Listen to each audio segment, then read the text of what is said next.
আসসালামু আলাইকুম। আমার নাম মোহাম্মদ শরীফুল ইসলাম শরীফ। তো আপনার বাসা কোথায়? হ্যাঁ, আমার বাসা সখীপুরে ইসাদিঘি গ্রামে। তো যদি কেউ সাপের আতঙ্কে থাকেন, যে কোনো সাপে, বর্তমানে কিন্তু রাসেল ভাইপার নামে যে একটি সাপ বর্তমানে কিন্তু অনেক জেলায় কিন্তু বিরাজ করতেছে।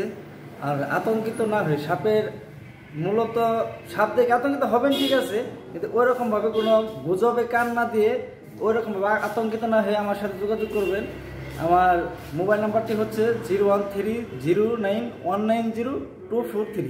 আমি আবার বলছি 01309190243। যে কোনো জায়গা থেকে যে কোনো সাপের সমস্যা হলে আমার কাছে কল দিবেন নিজ দায়িত্বে, এবং কি মানে কোনো খরচ, মানে পারিশ্রমিক খরচ ছাড়া, যে কোনো শর্ত ছাড়া আমি আপনাদের যতটুকু সম্ভব আপনাদের বিপদ মুক্ত করে আসবো। সেই সাথে নেতাকেও আপনি কি সাপ ধরেন? হ্যাঁ, আমি সাপ। আপনার কি সাপ ধরার ব্যাপারে কোনো প্রশিক্ষণ গ্রহণ করছেন? হ্যাঁ, অবশ্যই কিছু প্রশিক্ষণ আছে। যেহেতু সাপ বিষাক্ত একটা জিনিস, বিষাক্ত প্রাণী, এটার বিষয়ে যদি অভিজ্ঞতা না থাকে তাহলে কিন্তু কোনোভাবে এটা হ্যান্ডেলিং করা সম্ভব না। পারদর্শিতা না থাকলে কিন্তু এই কাজটা কখনোই কারো পক্ষে করা সম্ভব না। আমাদের প্রশিক্ষণ আছে, তো প্রশিক্ষণ করার পরে কিন্তু এই কাজটা করা সম্ভব, তাছাড়া কিন্তু এই কাজটা করা সম্ভব না। সাপে যদি কাউকে কামড়ায় তাহলে আপনার করণীয় কি? হ্যাঁ হ্যাঁ হ্যাঁ হ্যাঁ, যদি বিষাক্ত সাপে আমরা রাসেল ভাইপার বা চন্দ্রপুরা, খড়ির গোকরো বা আপনার কি কালাস, যে কোনো সাপে কামড়ালে ওইখানে বাঁধন দেবেন না। বাঁধন দেওয়া কিন্তু আমাদের প্রচলিত, আমাদের দাদা, আমাদের বাবা, আমাদের তালু যেগুলো আছে এগুলা থেকে কিন্তু আমরা জানি যে বাঁধন দেয়। বাঁধন কিন্তু দিবেন না।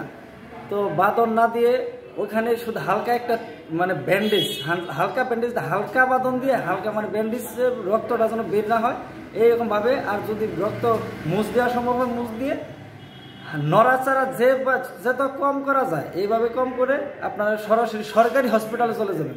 সরকারি হসপিটালে চলে যাবেন। ওটা কোথায় যাবেন? যার যার নিজ থানা, ওইখানে যদি না থাকে আপনি সদর হসপিটালে যাবেন। সদর হসপিটাল না থাকলে বিভাগীয় যে হসপিটালগুলো আছে ওখানে যাবেন। কোনো প্রাইভেট কোনো হসপিটালে যাবেন না, ওইখানে কিন্তু অ্যান্টিভেনম আপনারা পাবেন না সরকারি হসপিটাল ছাড়া, ঠিক আছে? তো সেই সাথে আমি বলছি আমার জন্য সবাই দোয়া করবেন। আপনি যে হাতে যে ডাকিয়া, এটার নাম কি? হ্যাঁ, এটা আপনার হুক, আমরা হুক বলি। আর একটা আছে ক্যাচার। ক্যাচারটা ব্যবহার করি না, যেহেতু মোটামুটি আমার যতটুকু দক্ষতা আছে তো আমি হ্যান্ডেলিং এটাতে করতে পারি, আমার ক্যাচারের প্রয়োজন হয় না। তো এটাতে আমি মোটামুটি হ্যান্ডেলিং করি।